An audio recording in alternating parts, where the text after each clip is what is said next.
Thank you very much for waiting. Good afternoon to everyone. I hope my voice is very clear now. This is Aliyah Evangelista from the Asia eHealth Information Network. Welcome to this month's special AeHIN Hour on TOGAF, and we're talking about various topics concerning now for technology for health, civil registration, and vital statistics. We're broadcasting from Manila, Philippines. The exact time now here in the Philippines is 3:01 in the afternoon. Before we proceed to our session, please focus on the slide deck on your screen. Some quick announcements before we start our session. We're now using Cisco WebEx as a platform for this meeting. And if you have questions, just have it directly to me on the lower right panel of your screen. Your mic will be muted for the rest of the meeting, and if you have questions, you can type it in the chat box located on the right panel of your screen. Please click the hand button if you want to raise questions directly to our speaker, and on our moderator signal, he can unmute you so you can talk to the speaker directly. And after our meeting, please check your email to answer our evaluation form. This evaluation form is very important for us to assess if we have achieved the objectives of our meeting. And lastly, as always, please stand by for a photo-taking session so we can document your virtual presence in this AeHIN Hour. So if you are ready, I'm going to introduce our speaker for this afternoon. Our speaker has over 30 years of experience with global corporations, starting with a solid foundation with IDM, India, and has held senior executive positions in Fujitsu and AAPT in Australia, Japan, and Singapore. He is passionate about enhancing business value of IT and telecommunications through a disciplined architectural approach and has managed several successful enterprise architecture projects internationally in USA, Europe, India, Southeast Asia, China, Australia, and New Zealand. He is a TOGAF 9 certified consultant, mentor, and trainer. Please welcome, talking about our topic on EA as a strategy for developing countries, specifically on TOGAF, is with us, Vish Viswanathan. But before we start our session, and while I am changing our controls to our speaker, I would like to request everyone to please chat their names and their affiliations on our chat box so that we could have some form of introductions in our meeting. I recognize very familiar people in this meeting who have been with us joining the AeHIN Hour for the last, I think, 19 presentations we had since we started AeHIN Hour last October 2012. So, Vish, are you now online and ready to be the presenter of our meeting? Yes, Aliyah. Thank you. And yes, you can pass the desktop to me. Okay, you can now show your desktop if you want to. You're now the presenter of this meeting. Could you please chat while we're doing this? Could you please chat your names and your designation to our chat box so we will know who we are in this meeting? Okay, Aliyah. May I start now? Okay. Okay. Thank you, Aliyah. Thank you, Dr. Alvin. Thank you, everyone from all over Southeast Asia. And this is afternoon here. I'm speaking from Sydney, Australia. The time is 6 p.m. And I'm sure some of you are still in the morning period. I'm not sure which time zone you're in. However, please welcome. And I'll speak as slowly as I can. And but if you have any problems, please ask the question. You know, there'll be a question session at the end of 15 minutes. By the way, this presentation is 2 parts. First part will take 15 minutes. At the end of 15 minutes, we have a 10 minutes question and answer session. So if it's not a very urgent question, and can you just hold off your questions at the end of the first session, then we'll repeat that for the second session, and there'll be another 10 minutes at the end of the second session. By way of introduction, Aliyah introduced me my name. Just call me Vish. The other name is a long name. I'm sure that all of you may have longer names than mine, so I don't have to be apologetic. So let's start with the at this moment we have a company. I'm the managing principal of C&C Solutions, standing for Connectivity, Communication, and Collaboration. I'm involved in the open group, which we'll talk about after some time in connection with enterprise architecture for the last 12 years. And I've been the chairman of the Association of Enterprise Architects in Sydney, regional partner with the open group. Again, we'll introduce what the open group is in about 10 minutes. And I'm also the vice chairman of the Architecture Forum for a number of years. So just to put the perspective, what we are talking about is based on real life direct experience with the open group and with lots of global customers. Okay. So the topic of today is the enterprise architecture, and for some of you it may be familiar, for others actually it will be a new kind of a jargon. So I like to make it as simple as possible, and also I like to start from fundamentals. So there is no prerequisite experience required for this presentation. It could be a doctor, it could be an IT person, it could be a anybody. So let's start with the premise that there's no prerequisite required for this presentation. Hi Vish. So, hello yeah. Vish. Still hear me? I would like to request that you now share your desktop with us so that we could see your presentation. You're now the presenter of the meeting. Are you seeing the desktop now? Not yet. Okay. Thank you very much for a beautiful introduction about yourself, and I know many people in our meeting room are expecting a lot because enterprise architecture is really the way to go for our countries in South and Southeast Asia as we improve our implementations and align our work together in our countries, both in our countries and regionally. Thank you very much for now seeing your desktop. Fantastic. So yeah. Anyway, I've introduced myself, so I'll go to the next slide. Okay. Now, okay. So today's the sequence of the agenda for today is that I'll start with a very short background, and leading on to stepping back a moment and saying what are the current business challenges. Again, whether you are in the health industry, education industry, insurance industry, banking industry, doesn't matter. The business challenges are similar. And in that context, I'd like to introduce what enterprise architecture, in short EA. So I'll be talking about EA, that is enterprise architecture. And then you look at some of the key drivers, especially in the e-government and e-health area, in which most of you are involved as part of this association. We look at some of the critical success factors for the success of enterprise architecture. And I'll share with you a few success stories given the limited time. And then particularly the objective of this presentation is to understand why senior executives should be aware of enterprise architecture. What do they give and what do they get in return? Because many times the word architecture, unfortunately, people think of technology issues and it's relegated to 3 levels below the C-level executives in many organizations. But today's world, this enterprise architecture is not about technology. It's not for technology's sake. It's about business. It's about the enterprise itself. And every enterprise, I like to put in perspective, every enterprise has got an enterprise architecture, whether it's properly analyzed, documented or not. Most times, actually, what I call is enterprise by accident. It's not enterprise by design. So today's presentation, I would like to put the perspective saying the architecture cannot be by design or cannot be by accident. It has to be by design. So that's the flow of the presentation. So the background, this is my organization. I wouldn't like to spend too much time on it, but we are a global enterprise architecture-oriented organization, and we are a gold member of the Open Group, and we have dedicated professional teams in many different countries, including several Asian countries, in US, and as well as in Australia and New Zealand. So our primary focus till today has been in health sector, public sector, the financial services, education, etc.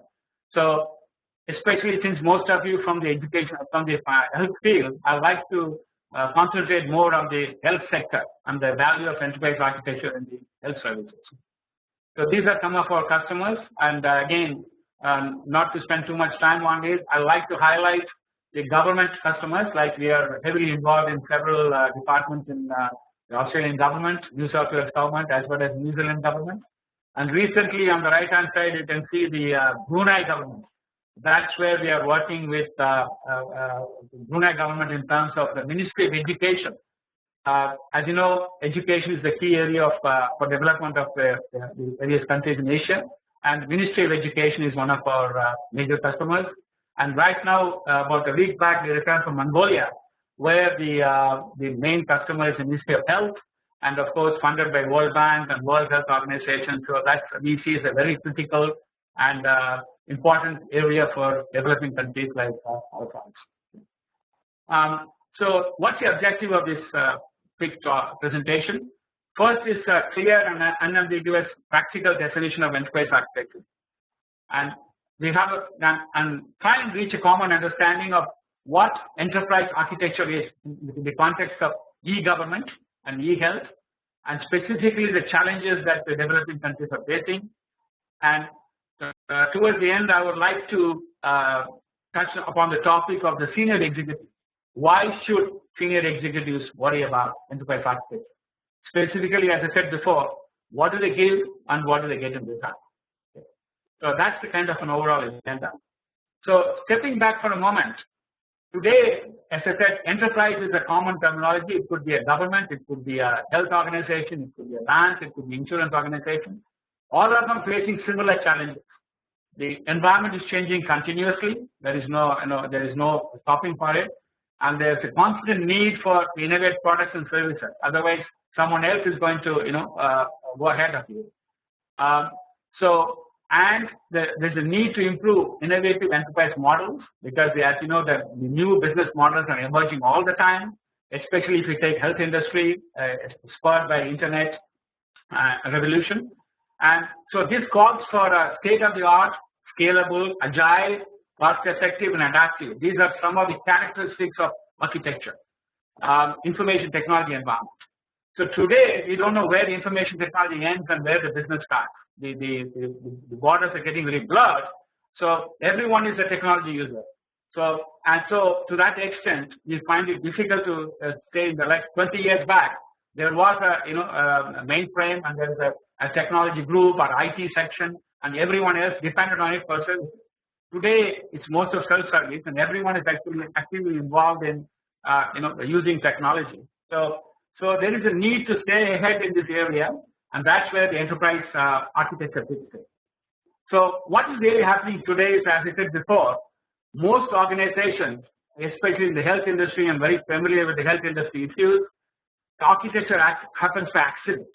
That means organically, several systems have been purchased, platforms have been organized, data islands have been created,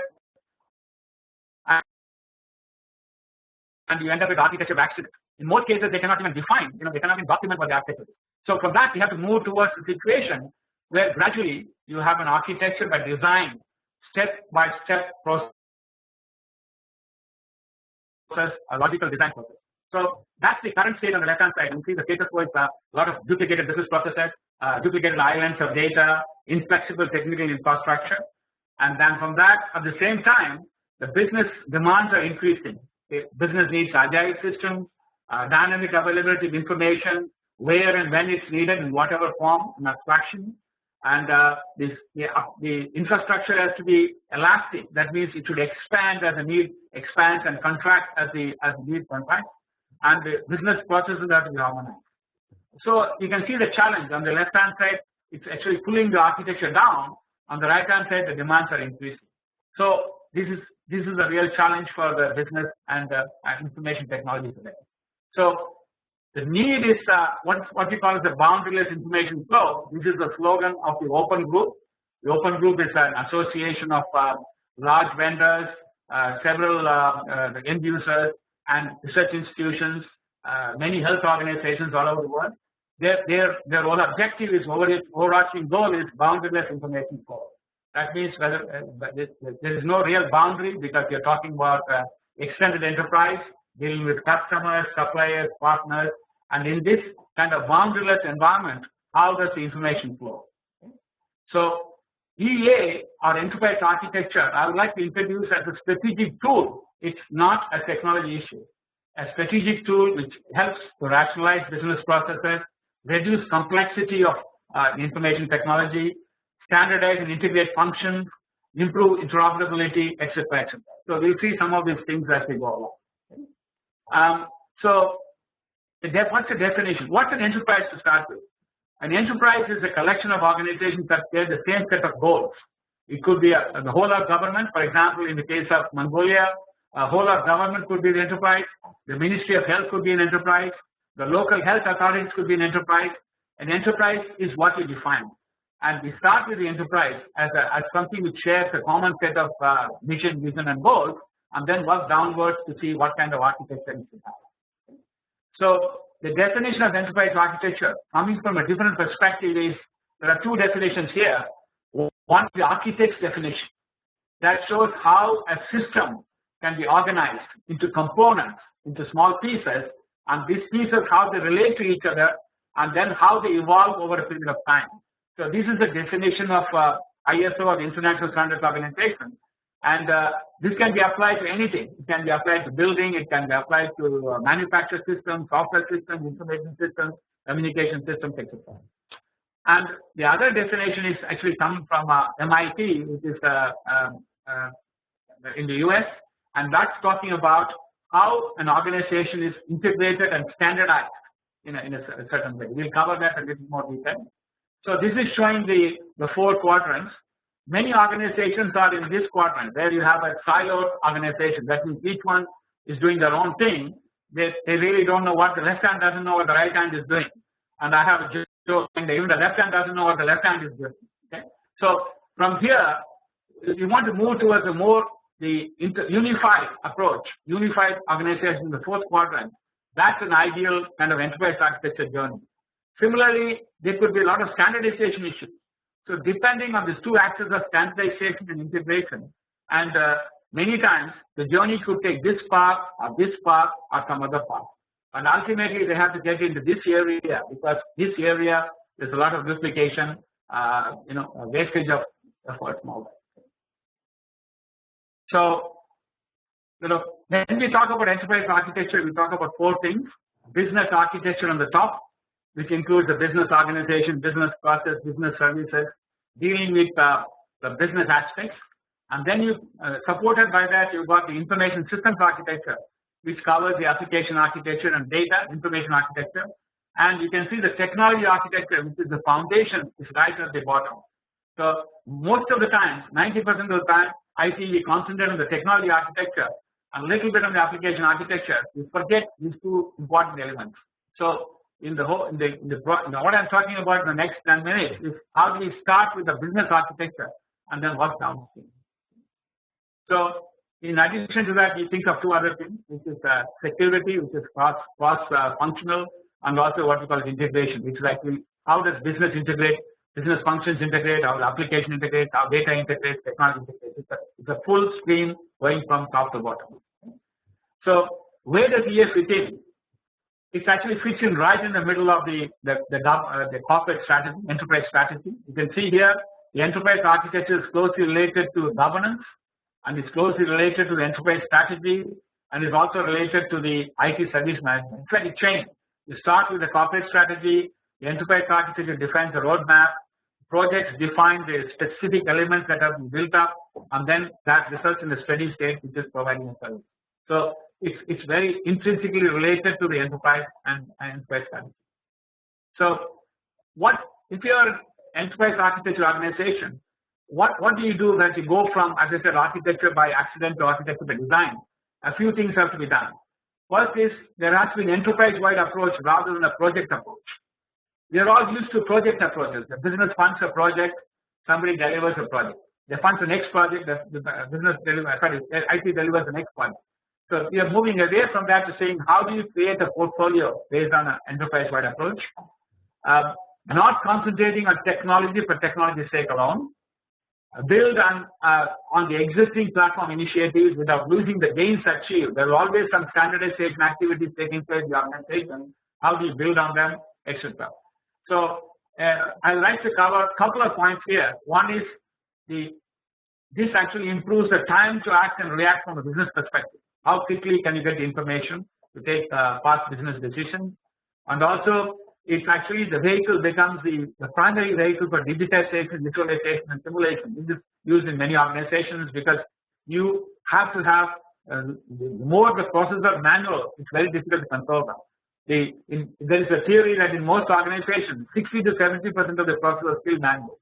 So more the percentage of digitization increases, you can actually visualize, simulate, take what if decisions about business and things like that. So digitization and visualization are the key to enterprise architecture. So this is just showing the structure of enterprise architecture. Once you have these 4 layers, and in the enterprise architecture you create principles, rules, guidelines, etc., and that is stored into a repository. And this repository is what fundamentally is a knowledge repository which is used by the entire organization. So you can look at enterprise architecture from various perspectives. Okay, from the corporate perspective, from the C-level executive perspective, from the finance and compliance perspective, from the business unit perspectives. There are many different ways of looking at it. So each stakeholder gets value out of it in a different way. At the corporate level, of course, they are looking for better quality of service, clear responsibilities and accountabilities, faster time to respond to market, etc. And from the financial and compliance perspective, they are looking for legislative compliance. They want to make sure that the allocation of costs are done properly. They want to have a better technology asset management, as an example. From a business unit perspective, they want to understand how the processes are used effectively for business successes, and how this consistency of process and training, etc., and better use of the staff resources, etc. So there are many things here, and since in view of shortage of time, I'm just highlighting a few issues, but the slides are given to you in advance, so you can actually look at it and understand it. So from a different perspective, from a technology management perspective, of course, we need reduce complexity, lower divergence, reduce vendor lock-in, not depending on a specific vendor, and improve professional productivity, etc. And from a technology project perspective, project successes in terms of reusability of the artifacts created. As I mentioned about the knowledge repository, how do you use the repository consistently so that it can improve reuse, and elimination and reduction of project overlap. And from a technology operation perspective, again, you can actually clear understanding of the requirements so that they can plan for the future, and the less of products and solutions to support, and overall a simpler, less complex environment that can just manage it. So what happens if there is no EA focus? This is the reverse of that. Negative logic of that is inability to rapidly respond to challenges driven by business changes. Business wants to change, and how quickly the information technology organization can react to that. Lack of focus on enterprise requirements rather than more focus on specific project requirements. Lack of common direction and synergies among various business units. Incomplete visibility of the current and future target architecture. What is your architecture? How is your enterprise going to look in the next 3 years, 5 years? So that's the target vision of the target architecture, and what are the gaps and how do we get there? And inability to predict impacts of future changes. So these are some of the issues where there is no enterprise architecture focus. There are many other issues. I'd like to again touch upon a couple in view of time. One is the rigidity and redundancy and lack of scalability and flexibility in deployed solutions, complex, fragile, and costly interfaces. How many times you've seen we have band-aid solutions connecting one part of the infrastructure to the another without any kind of without any consistency. Okay. And of course, this results many times in the decision making. So I would like to finish with this slide, because where we are coming to is actually we are coming to in the context of a developing Asian economy, like for example Bangladesh, Vietnam, Mongolia, all these things. In fact, the enterprise architecture, considering enterprise architecture, interestingly there are some strengths, because the advanced economies like US, Europe are struggling with legacy systems. They have been using computer systems for the last 50 years, and there are a lot of baggages, and many of them cannot even get out of the mainframe of the 1960s. So that doesn't exist in the case of in case of developing countries.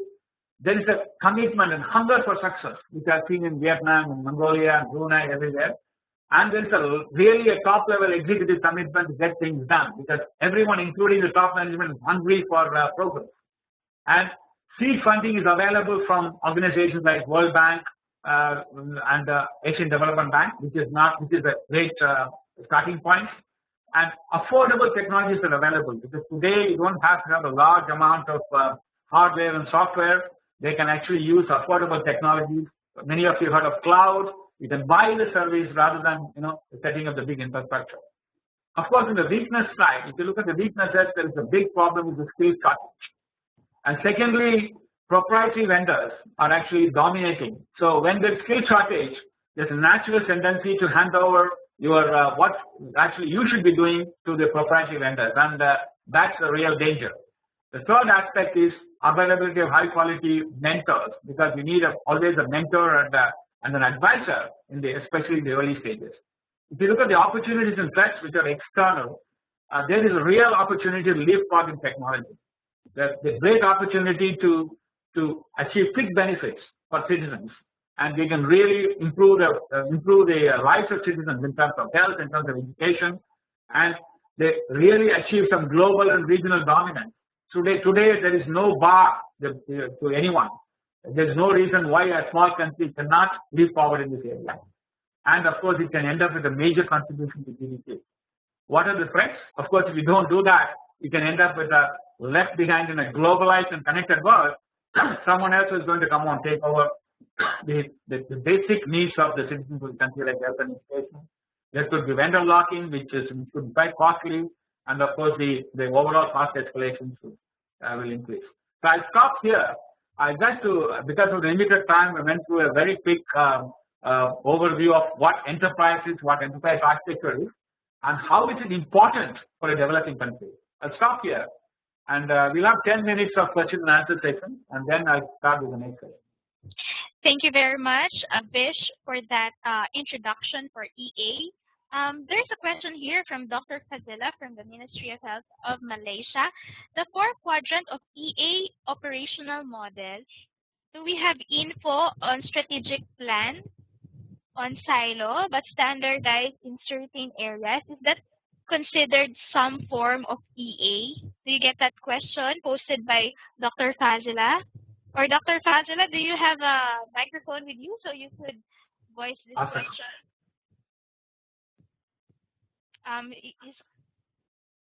Okay, the question is, can you consider consider strategic plan and standardization as some form of EA? Maybe Okay. I think the question is that for everyone else, the question is just strategic planning on one side and standardization on the other side. Are they a part of EA? Let's take it separately. From a strategic plan, it's the start of EA, because you cannot have an enterprise architecture without a strategic plan. So we start with a corporate strategic plan that leads on to the IT strategic plan, that leads on to the enterprise architecture, gets its drivers from the strategic plan. And in return, the enterprise architecture also contributes to strategic plan. So I have given presentations in the open group a few times about the link between strategic planning and enterprise architecture. So there's an input. The current strategic plan becomes the input to the enterprise architecture to start with, and the enterprise architecture, after finishing the strategic components, gives back refines the corporate strategic plan. On the other side, the question about the standardization, many times we talk about standardization as technology standardization. So technology standardization alone is not enterprise architecture. That is a pathway to enterprise architecture, as I showed in the slide showing architecture standardization versus I showed the slide again. That's an important slide because it's coming from MIT, and it's very used now as the book here called Enterprise Architecture Strategy is the Bible for enterprise architects. So it shows, for example, the platform standardization here.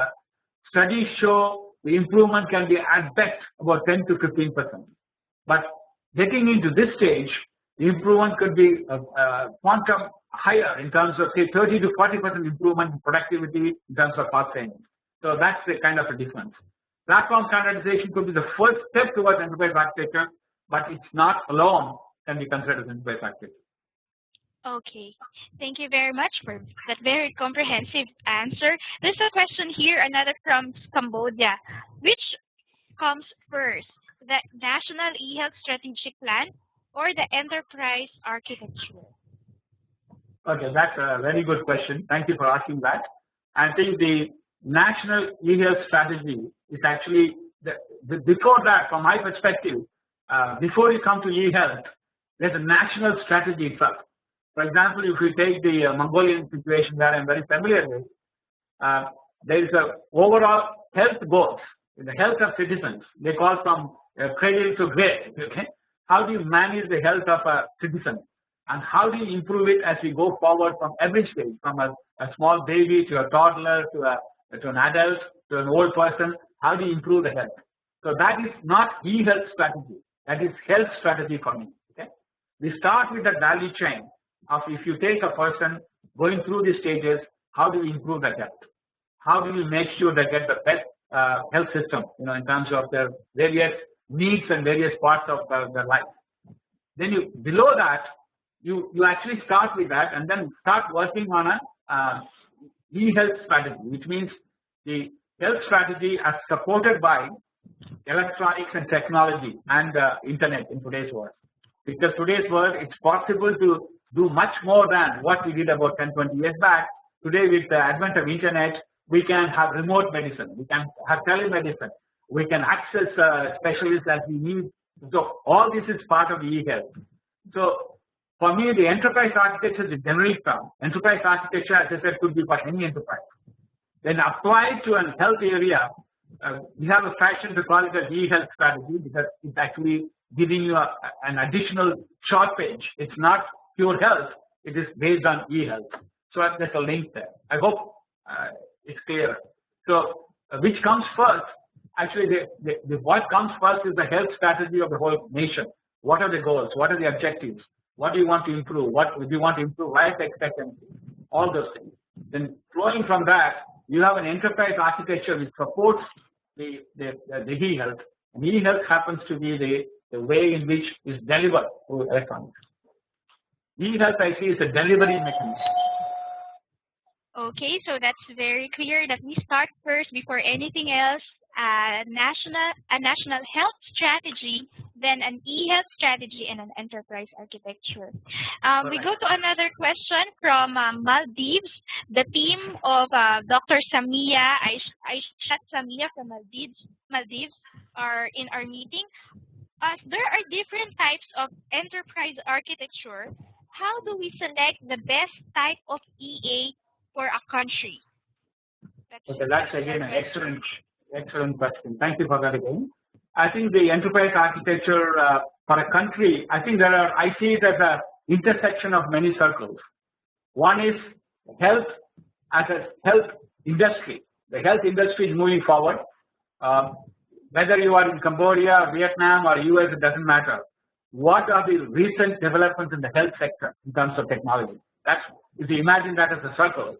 And then you've got the geography, where you live in Vietnam or Cambodia or US or Australia, that's going to have an impact because the country has its own legislative requirements. The country has its own infrastructure. So the selection of there's nothing like a best EA. What you do is start with a framework. Like I've not introduced TOGAF. TOGAF is a framework.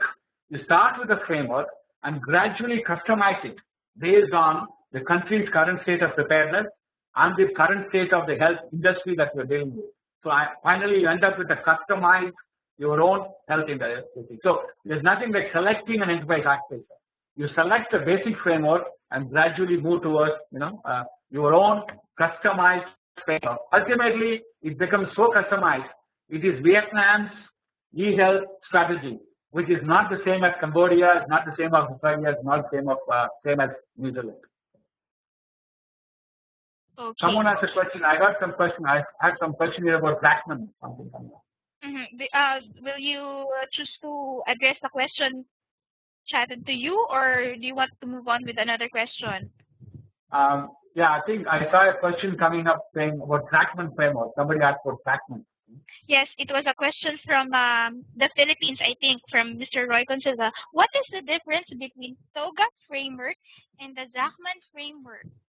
If not the functionality of it. That's again, we use that quite often.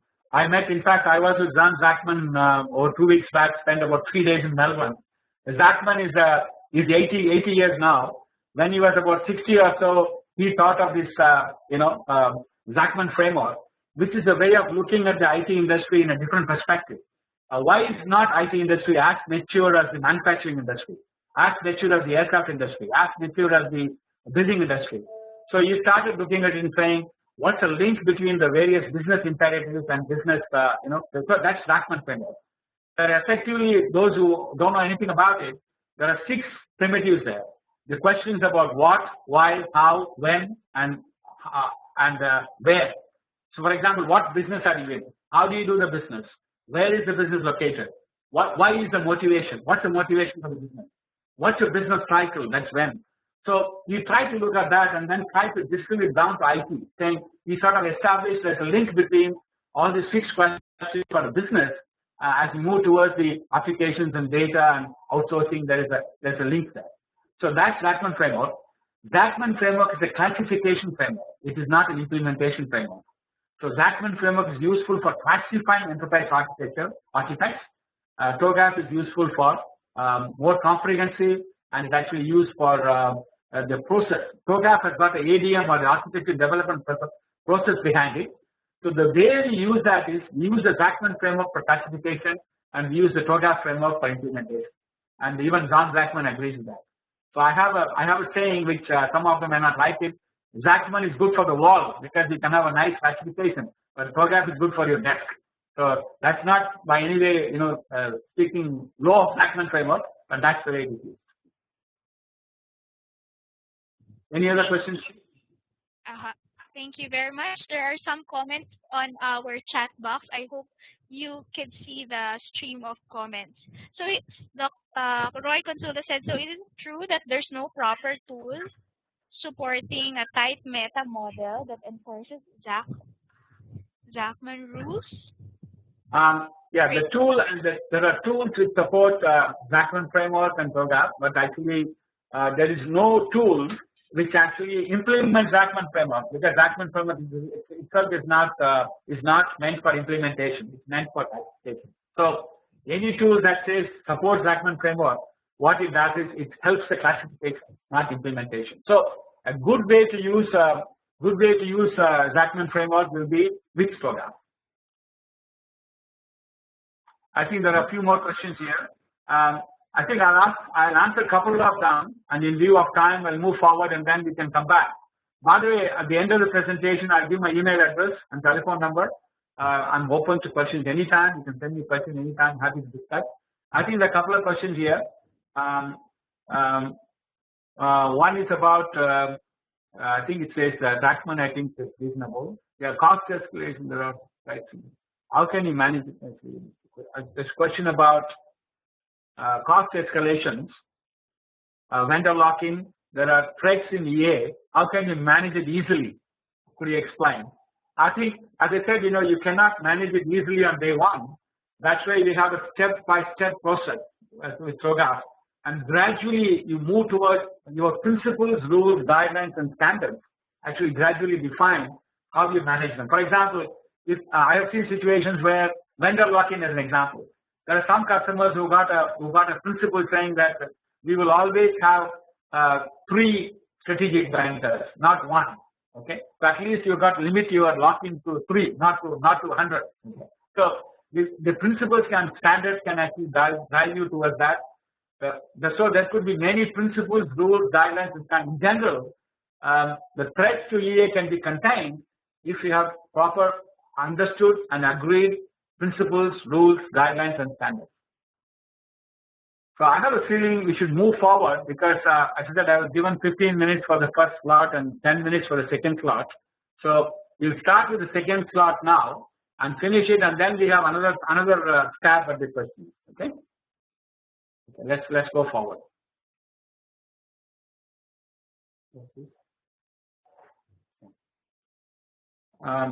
Okay, so we were in the we were talking about the in a developing Asian economy and how there are some strengths, weaknesses, and opportunities and threats.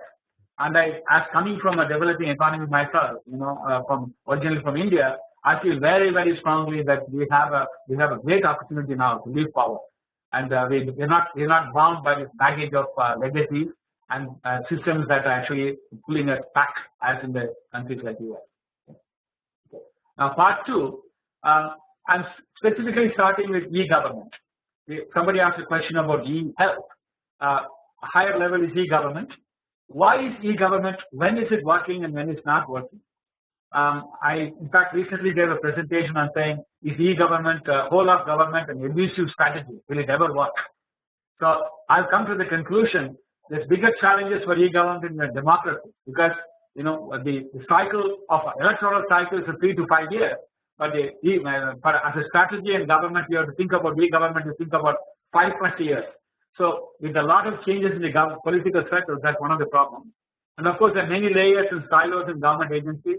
Australia is an interesting example. We've got 20 million population. We got Canberra. There are 120 departments, each doing their own thing, and they will never agree with each other. And huge variations in budget allocation. If you are a revenue producing department, you can spend money like water. If you're not a revenue producing department, you cannot spend anything. So I know this examples in Australia, for example. The silliest example is that we have a lotto systems department, gambling in New South Wales. Their offices are flush, and if you go to another department like community services, where they allocate money for poor people, the offices are in a horrible state. So budget allocation is an issue. Each agency has its own legacy and preferred applications and technologies, lack of relevant skills and experience. So these are some of the challenges. So I'll also cover later on how these challenges are being met, being addressed in some of the countries. Similarly, if you come to e-health, of course, the biggest challenge is aging population and increasing healthcare needs. As you know, the baby boomers are reaching the stage at which they need more healthcare, and no country is prepared for it. The health costs are escalating.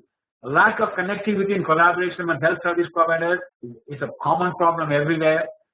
Escalating health costs, I covered that. And there is really a need to consolidate and prioritize investments. And we have a geographically dispersed population, like for example, countries like Indonesia, the 3,000 islands. And Australia is a large, vast continent with, in fact, half of it is full of desert. So Mongolia is similar. So there are issues with dispersed population. How can you provide the same health care that you're providing to a person in the city as you can provide to a person in a far away in a desert area? So, and also there is not a lot of standard framework except one that is standardized is HL7, which is a messaging framework, and there's not a lot of frameworks ready for health industry. So this is again an opportunity for someone. We have the opportunity in the developing world to create a framework which we can test, we can make it a target framework, and we can really globalize it. There's a great opportunity. So, what are the critical success factors for enterprise architecture? I think from my perspective, if you net it down, 3 things are essential. One is a framework. That's why I introduced TOGAF. TOGAF stands, for example, for those of you who don't know, the Open Group Architecture Framework. It provides a framework for developing enterprise architecture, for governing enterprise architecture, for providing change management, for providing the success of enterprise architecture in terms of measurement. So there are 4 important processes covered by TOGAF. And of course, we need certified people. So there is certification for TOGAF certified architects. So why do you need them? Because without them, you don't have a certainty of how the framework will be used. The third aspect is TOGAF certified tools. There are dozens of them. An example given is a tool called iSurvey, which we use. And these are the 3 components. You need a framework because you need to make the process less people dependent and more process dependent. and you need a structure and people to carry out the evolution of enterprise architecture, and of course you need a tool set. So these are the three things. In many cases, there are success stories and failure stories in enterprise architecture. Behind every failure story, I found that one of them is not done properly. If you don't have all the three connected and done properly, there's possibility that the enterprise architecture will fail. So let's talk briefly about these three before we take questions. What is the framework? Framework is actually example of a framework is TOGAF. Somebody mentioned Zachman framework. There are other frameworks as well. There is IAF, there is CAF, and many different frameworks. Some frameworks are proprietary. So these frameworks are used only by certain consultants. And from my perspective, getting logged in with a hardware vendor is as bad as getting logged in with a consultant's proprietary framework. And as I say that the moment they start talking to you, the clock starts. The pricing clock starts. So open as against that, TOGAF has a zero license fee. There is no license fee for any end user. You download it, start understanding it. You don't pay a cent to anyone. It's kind of an open source philosophy. And then TOGAF provides a method and tool for assisting in the acceptance, production, use, and maintenance of an enterprise architecture. So the whole life cycle. How do you evolve enterprise architecture? How do you use it in real production in terms of projects and services? And how do you maintain it? How do you govern it? So it's emerging as a de facto international standard for VFM. So these are the components. As I said, this will take the whole 3 days to cover the various components of TOGAF. But what I want to say, emphasize is there's a process which is called the ADM, Architect Development Methodology. There's a content framework which is the deliverable. So you have to distinguish between the process and the deliverables. And then there are reference models which are actually a starting point. Instead of starting with a clean slate, you start with the reference model. And there are guidelines and techniques. For example, you have a large organization. Let's take the Ministry of Health in Mongolia, Vietnam. The Ministry of Health has various different divisions. There are local health services. There are a lot of stakeholders. There are doctors. There are pharmacies. There are hospitals. So where do you start? So the ADM guidelines and techniques provides the means for the architects to slice and dice architecture. So you can start. How do you actually create these slices? So each slice produces a business value. That's one of the techniques. There are other techniques. So one of the important techniques is federated technique. And I think discuss this with various people in the health industry. The enterprise architecture cannot be done by one centralized team. It has to be a federated approach.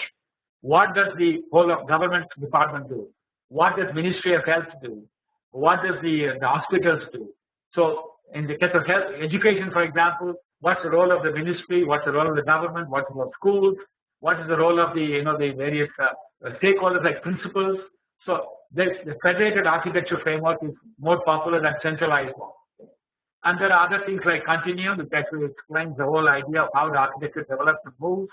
And then you've got the entire architecture capability framework. So if you think about TOGAF, think of it as a process and think of it as a deliverables, a set of deliverables which are clearly structured in a content framework which can be shared, and the knowledge is shared by everyone, and then a set of reference models and other best practices.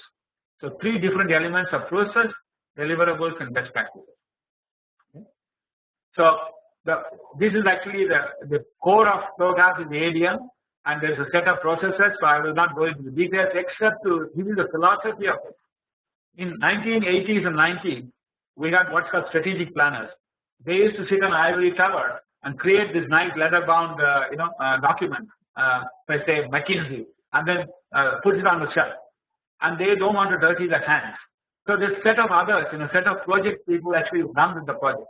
So there was total discontinuity. I read a book recently which talks about this dynamic strategic planning. That means strategic planning is not a standalone activity anymore. It's actually it flows through to the project, and the projects give feedback. So this whole cycle is actually starts with the vision, and the preliminary phase is a discovery phase. How you set up the organization for success.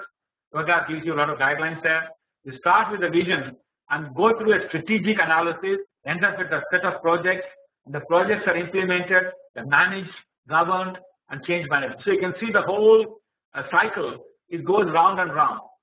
Enterprise architecture, by the way, never stops. I sort of tell the Asians we believe in God. So like enterprise architecture is like God. There's a beginning and no end. Okay, as the enterprise starts, you start with enterprise architecture, it can never end. Okay? So in the middle, you got the requirements management. So this is showing the philosophy of ADM or the architecture development, how strategy and tactical things are interlinked. How tactics leads to strategy and strategy leads to tactics. Okay. So this is showing the various things, and you can read in your slide. I'm not going to spend a lot of time on how these things relate to each other, but I've given you the gist of the whole strategy flow into tactical area and back into strategy. So there are other frameworks. For example, FIAP is the Federal Enterprise Architecture Framework, which is used in the US government. There is an Australian government framework, AGA, which is the Australian government architecture framework. You can see here, those who are working in the government, in the health sector and other places can see how it relates to performance. Then there's the business layer, then the services provided by the government, then the information related to that is the technology. And of course, the stakeholders, the main stakeholders for the e-government framework or the AGA framework is the citizen. So the main stakeholder is the citizen. There are other stakeholders as well. So there are such frameworks available. And there is also, this is another example of the e-government framework customized for Singapore government. So what really happened was FIAP was started in 1996 in US in relation to a Finger Code Act, which actually specified that anybody who is developing any systems or anything architecture for the government has to be certified in FIAP. Started with that, now it's flowing to other countries. So the second aspect in my triangle, the first aspect for the framework, the second aspect of my triangle was the for the people. So there are many certifications available. So can you hear me? Hello? Can you hear me? Yes, we can hear you. Okay.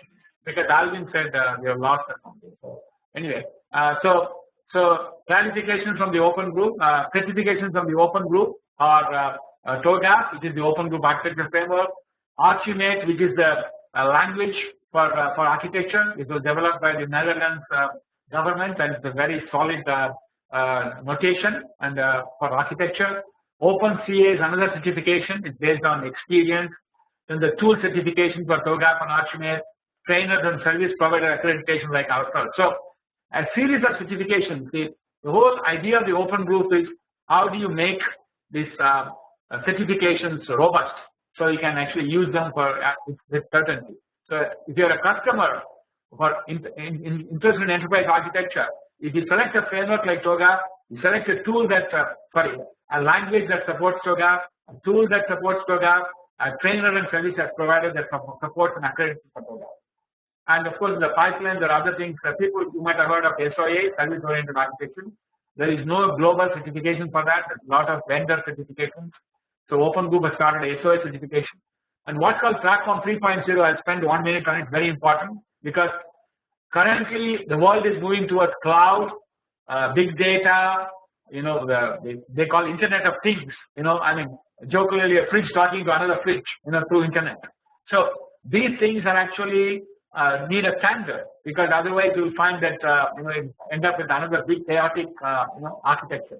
So the Open Group has started Platform 3.0, and that's architecture related to that. Cloud, many of you have heard of cloud, public cloud, private cloud. They need architecture as well. So this is a new one. So you can see the core competence of the Open Group is certification, because that's one of the things lacking in the IT industry. Anyone call that an architect or anything and sort of start working from tomorrow. But basically, how do you make it work like an accountant, for example? If you're an accountant, you have to go through a degree of accountancy, you have to be an apprentice, you have to go through a series of certifications. And IT industry is that way is immature. That's where it comes from. So the third aspect, the third corner of the triangle, as it was the tools, they're very important for modeling, because the tools are used for basically you cannot use PowerPoint in Visio. You need tools, because the tools give you the ability to model using standards. It provides change management facilities. It provides, more important than anything else, what if analysis. You can analyze the situation, see what happens if the legislation changes, what happens if the business strategy changes, what happens if the mainframe sunset, those kind of things. So these are the tools are very sophisticated now, and there are very what can I say introductory tools, cheap tools which they can start using as the organization gets more mature. They can move towards more sophisticated tools. So this is an example of a modeling example of a tool, starting with what's called the baseline to a target architecture. How do you go through that? So the notations are all fixed. Many of you from IT industry will be familiar with UML and other notations. This is actually a specialized notation for enterprise architecture. For example, this one shows a particular platform. This one shows a level of architecture. So those are the three things. If not anything else, if you understand from this presentation what is EA, how is it important, and what are the three things that is going to make it successful. The last one is metrics. How do you measure the success of enterprise architecture?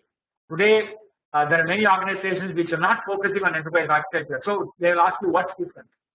So there are two kinds of metrics. We talk about customer-facing metrics. How actively are the, for example, the stakeholders involved? How are the senior management involved? What's the degree of senior management involvement, etc., etc. I'm not going to go through each one of them, but to highlight a few. For example,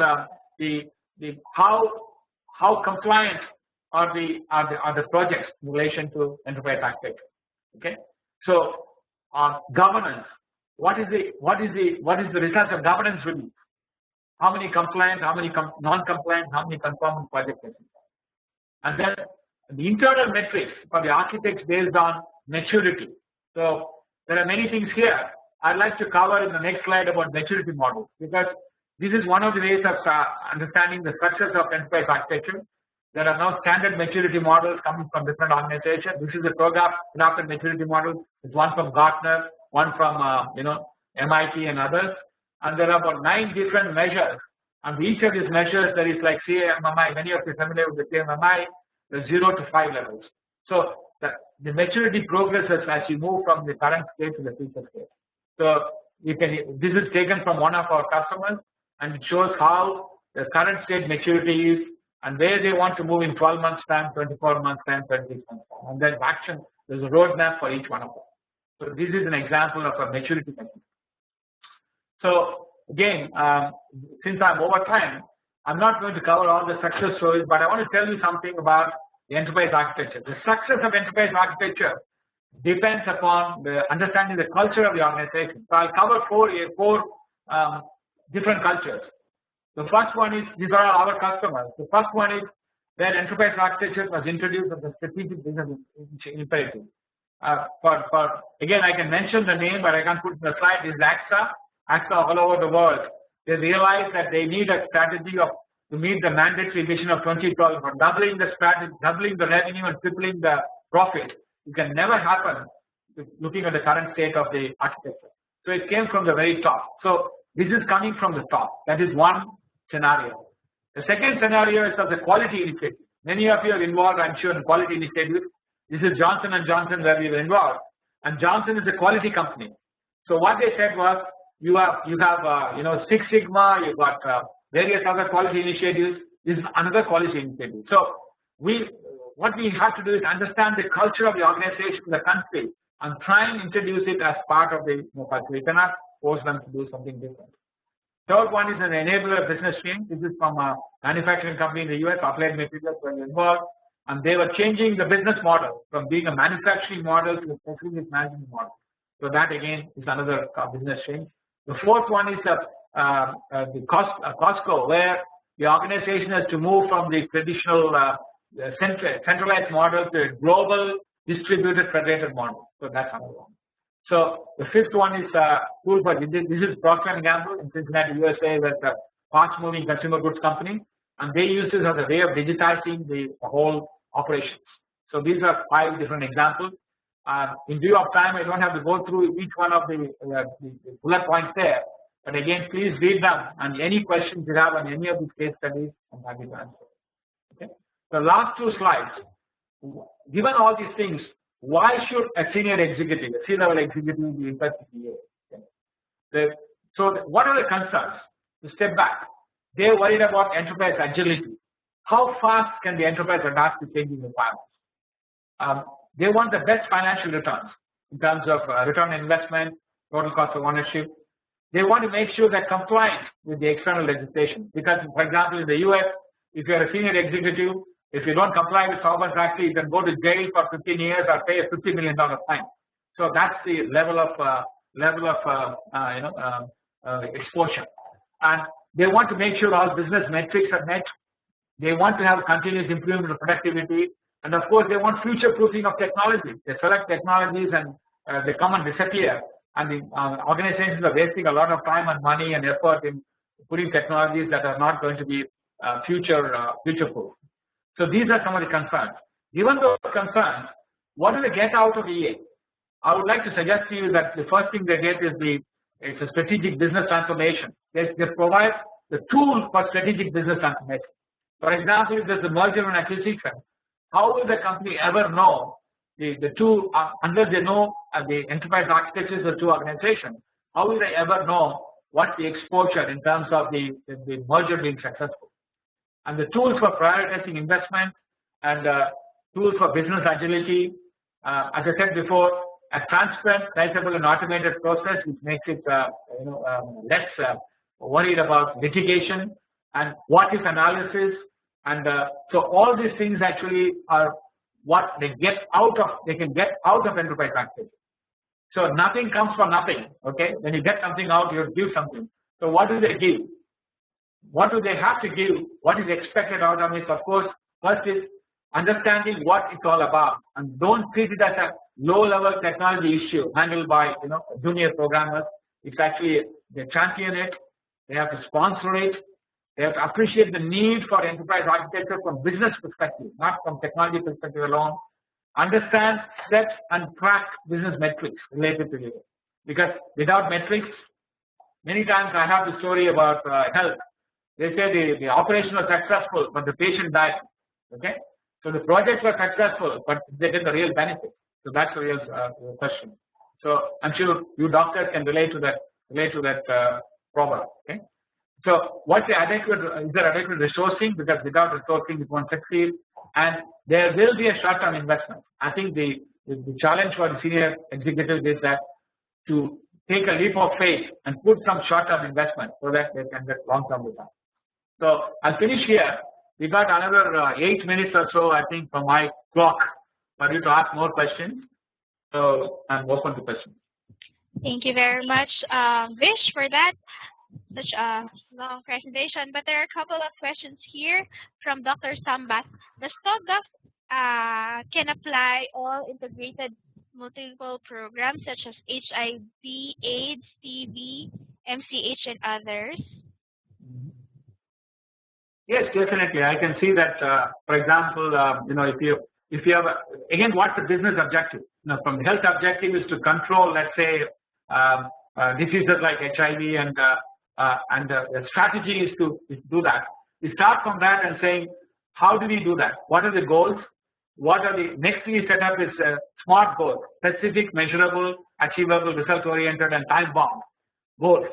And once the goals are set, then we have to have an enterprise architecture below that, especially what we call business architecture, to take you to those goals.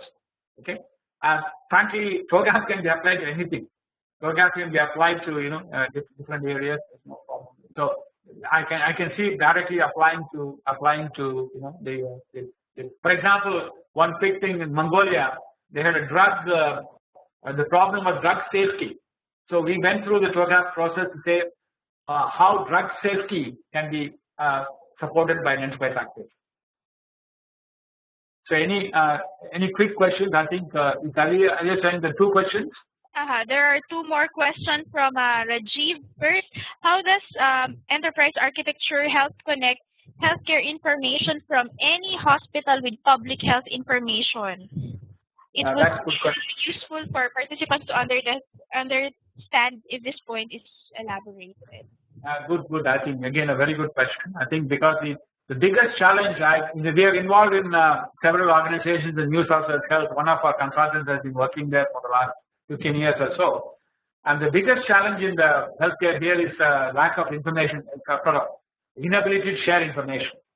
I'll give you some very bad examples. One of our friends was in a hospital. They shifted from one hospital to another, and the whole record was in a fax sheet. The driver of the ambulance carries that sheet. He lost it on the way. Okay, so you can understand if a country like Australia, which is supposed to be advanced, is in the state. You can see other countries how they are. So lack of information sharing, critical information, and inability to connect, because one of the reasons is lack of standards and the lack of a common set of agreed format. This is the biggest problem. So of course, TOGAF and enterprise architecture, one of the key areas is interoperability, interconnection. So that's one of the standards. Okay, another question from Rajiv. Most of the examples use data which is more certain in nature than health data which is more uncertain in nature. Such data is used for epidemic detection in addition to environmental data. Can all those be integrated? Yeah, I think that's again a very good question. Thanks for asking that.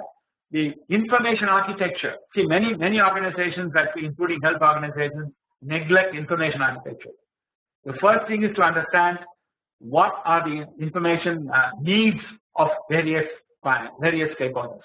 We start with information needs, and then we try and find out, to meet those information needs, what kind of current data exists, in different areas, in pockets, and we actually classify them, standardize them, and make sure that this classification is not bound by certain technological boundaries. For example, those who know about IT, some of this data could be physically in a DB2 IBM database. Some of it could be in a some other database. So that's the current state. So we have to unlock this data from a physical level to the logical and conceptual level. That's where I think the enterprise architecture can help. So yes, definitely, information architecture, data exchange, data interconnection is an absolute essential part of information architecture. Alien? Alien?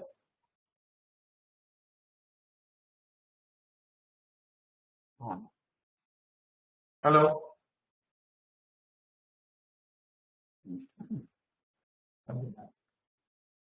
Not from outside.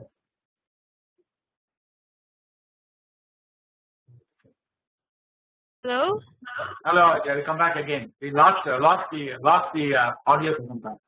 Oh, yes, maybe it's any of the three connections that we're having right now. As we move on to the next question from Fatima in Bangladesh, we have few fragmented MIS department under the Ministry of Health and Private Section 2. How can we resolve that? Sorry, I didn't get the question. You said the few MIS departments, that means you lost the MIS departments. How can you restore it? I don't understand. Let me get back to Fatima on that and follow up. Let's go to the next question before we end after Fatima's question. In terms of setting up e-government enterprise architecture, is it really mandatory to establish first the as-is configuration or setup before pursuing that target EA? Ideally, yes, but it doesn't happen. As I told you, in many countries, they're still struggling with the whole of government. See, e-government, we call it whole of government approach. Whole of government approach requires a top level understanding of various agencies and the government and how they interact with each other, getting standards, principles, rules, guidelines, and all that, and the common framework. It is ideal to have that, but I know in practical terms, because many of these agencies are very autonomous, they have been used to being very independent, and they don't actually care for each other, frankly. So if that is the situation, many times it's difficult. So the answer is ideally yes, but in practical terms, we don't wait for that. We can start with some large agencies and move up. Okay. I would like to go back to the question I read a while ago. I read the wrong chat. Here's the question from Dr. Fazil of Malaysia. In Malaysia, we have two parallel health systems. public and private. I would think that movement towards public-private integration and establishing a national e-health strategy would be a prerequisite before an EA. Yeah, yes, yes. I'm familiar with the public-private. In Australia, we've got a public and private system. And many times, I've lived here for 30 years. Even today, I don't understand. And I've talked to many health professionals and people in the health industry. Even they don't understand because there's no clear guidelines from the top saying that what is public, what is private, and what is the objective. In fact, what is the strategic objective? Is the strategic objective to move more people towards private, or less and public? What's the fund allocations? What's the strategy? So that is not very clear. And so I would say the integration of these is absolutely essential. But before you get to the integration level, we have to understand what the public-private strategy government country is.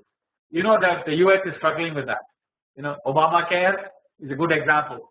Obamacare is an idea to private health care for more people, and on the other side, some people are opposing because they find it as disadvantaging some of the richer people.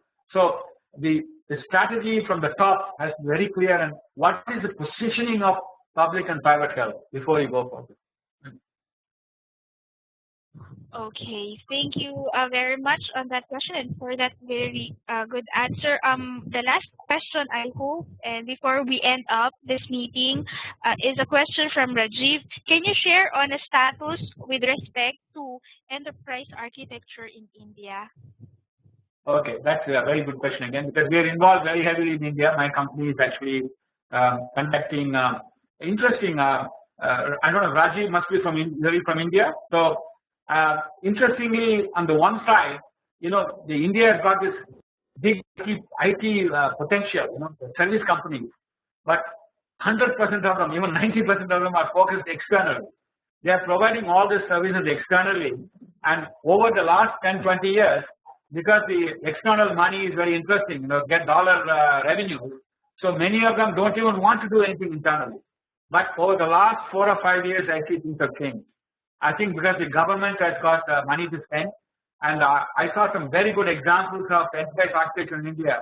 Again, for Rajiv, it will be very interesting to know about EA for Panchayat. They're called Panchayat Enterprise Architecture Framework, based on TOGAF. That is, how do you connect all the village panchayats, which is the smallest government body for those of you who don't understand, and how do you connect them, and how do you make sure you eliminate the middleman, and how do you make sure that you connect them directly so that all the corruption and other things are reduced. And the other interesting example I saw was the government of India is giving a kind of a handout to people called Aadhaar. So the Aadhaar, what happens is previously it used to go to the villages, and many of these corrupt village officials will follow that. Okay?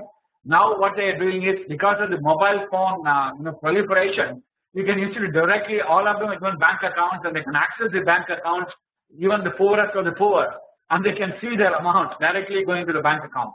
So these are some of the excellent examples I saw of how a connected enterprise architecture can benefit the people on the ground. So I think what's happening in India is that there are a lot of things happening like this, but they're not publicized for some reason. So you have to, I talk to many of my Indian friends in India now, but they are not familiar with these things. So it's very interesting. A lot of initiatives are taking place based on TOGAF and other frameworks and enterprise architecture, but they are not being publicized very well. All right, I think we have a very, very good and productive afternoon. We've exceeded our time. Thank you so much for being with us, Vish, for this AeHIN Hour on enterprise architecture. We surely learn a lot from you. For those who are inside the meeting room, I'd like to inform you that we are 20 inside our meeting room, with countries participating from the Philippines, Malaysia, Cambodia, Bangladesh, Maldives, and for those countries which I was not able to mention, I hope that I would be able to know that after you have answered evaluation form that I will be sending right after this meeting. So if our bandwidth would allow, I would like to invite everyone to share your screen so that we could have a short photo taking session for this AeHIN hour. Thank you very much, Sir Roy, for taking the initiative. Yeah, I think just a quick thing from my side. I think it's a wonderful opportunity. Thank you for providing this opportunity. And as you know, I'm very passionate about not only about enterprise architecture, but enterprise architecture in developing countries. And I firmly believe that this kind of interest will take us a long way. And coming to 5 to 10 years time, you'll find that we will be the leaders in enterprise architecture, not the advanced nation. So I think there's great opportunity, and I hope that everyone takes the cue and move forward. Our contact details are there. So any question on anything related to enterprise architecture, I'm happy to answer offline. Okay, I hope we would also be able to see you in person when you go to these countries, because our network, AsiaEHIN Information Network, will be having a lot of enterprise architecture trainings and online learnings, as what Dr. Alvin has mentioned. So before we end, I hope you are now on your screens showing yourselves, so we could Vish, is your webcam on so that we could take a photo of the session? We have a lot of participants, and our community would be very happy to see our report on this AeHIN hour. Thank you, Jakir, Dr. Jakir, for your camera. Let's wait for Vish to open his webcam. Thanks, for your cooperation. Sir Roy, thank you. We still wait for the others. We set up, and we can post it and report to the network. If you have questions to Vish, the contact information is in the slides that we send. Hope you could direct it to him. Thanks, Abu, for the photo. Oh, that's possible. Vish, you are color red on our screens. I know. The problem is that our camera is failing. So what I have to do is I'll take a photo and send it to you. That's the best. Maybe that would be fine. And I haven't put on the makeup today. That's another. That would be very much appreciated for all the effort. Thank you. I'm taking a photo of each of the batches of people whom I'm seeing on my screen, because WebEx doesn't show everyone simultaneously. Oh, thank you for those from, I think this is Medelink from Ray Geminiano. Thank you for showing up. Ma'am Julie Ann, thank you. Thank you. Mohammed, I'm now taking your photo. Rajiv. So I hope I would be able to get all of those. Okay, and last batch, I hope. Because we're now 20 in the meeting room. Okay, I have taken Ma'am Juliana, Mohammed, Naeem, Rajiv, Ray Geminiano. We still have Sir Roy, Benutomo, Romandor, and from I think the Ministry of Health in Maldives doesn't have their webcam. Anyway, for those who doesn't have a webcam, we could do better next time. Thank you very much for gracing our AeHIN hour. This is Aliyah Evangelista. Thank you very much. See you next AeHIN hour. I will be posting the announcement on our Facebook, our Twitter, and our mailing list. Please also check your email for the evaluation of this meeting. Thank you very much, Vish, and everyone. See you next time. Thank you. Thank you, everyone. Thank you, Aliyah, for the wonderful job. Fantastic job. Thank you.